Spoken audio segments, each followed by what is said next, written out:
Hello, everybody. I have just gotten back from taking my car to the shop that broke twice. Now, my car's broken twice. My BlackBerry broke. I had to get another one. My MacBook Pro broke, and had already bought another one, but that one had all my software on it. My plasma, my big plasma TV downstairs that I watch football on, during football season that's coming up, died. It's nothing but expensive radio now. So everything is just crashing down. And worst thing that happened, the day before training camp, the night of training camp, my website crashes, and I think it was DC's fault, DC and Texas Ace, because they had that conversation going and causing a lot of traffic to come through. But it was complete. It really didn't crash, but that my hosting company contacted me. They said we had to take your website down because it was using 20% of the server and not allowing anybody else to use their website. Basically, it was slowing everybody down. So I had to buy a dedicated server. So those of you that know how much a dedicated server is, that's how much I'm dishing out a month for this thing. So y'all get out there and blog. I'm paying for it dearly now. I mean, woo. Never mind. Don't even get into it. It's all good because it's for the Cowboys, baby. So I got word from last night's practice, and they said Stephen McGee was looking really good. I've got to do some more reading up on how he did today on today's practice, but I heard he did good today practice too when they were in full I said we didn't they were in full pads.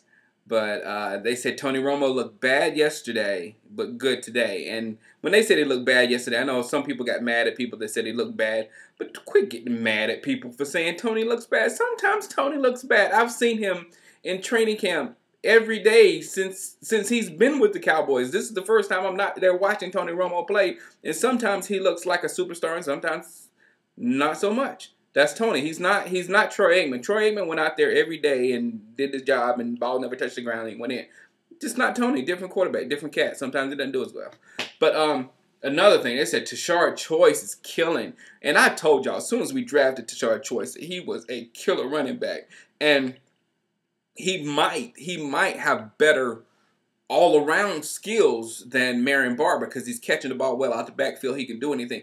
And you can't say Tashard is small and he can't go up against the big defenses because the New York Giants, Pittsburgh Steelers, and Baltimore Ravens, all three in a row, and he got off in every one of those games. So you can't say Tashard Choice can't run against the big defenses because he's already done it. So we got 3 running backs now, guys. I know everybody's hyped because we got 3 running backs. We got 3 running backs. Well, but show me a formation where 3 running backs can play in it in the NFL, and I'll be happy. So it's kind of frustrating because somebody's going to get the bench, and I think Marion Barber is going to get his carries cut tremendously.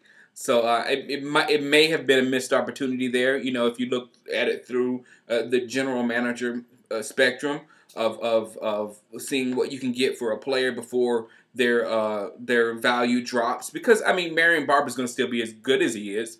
If we're going to know he's still good, but his value out in the NFL, like say, oh, he only got 650 yards last year.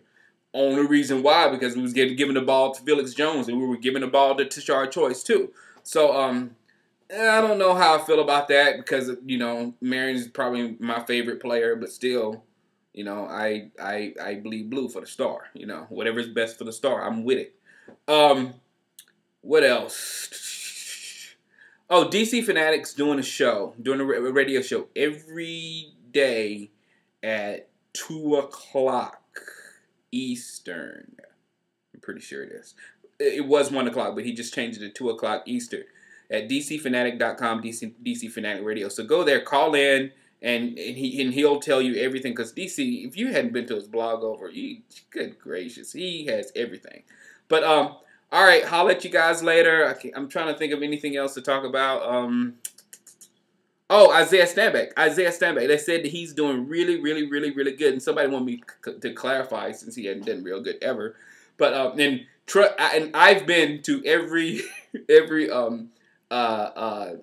training camp that Isaiah Stanback has been there too, and I haven't seen him do well, but like one practice he did really well, and I was like, whoa, because he does some fantastic stuff sometimes, but he caught two long balls, and he was catching everything around him, so it was good. Patrick Creighton, I still think, and a lot of people are going to not agree with me, but I still think that Patrick Creighton is our best receiver. He's our best receiver, easy, and I know during training camps, Patrick doesn't drop anything, and he only drops passes during, playoff games, late fourth quarter when we need a ball, when it's wide open. That's the only time he'll drop a ball. But Patrick Creighton, I think, is our best receiver, and I'm willing to tell that to anyone. All right, I will holla at you guys later. Peace out.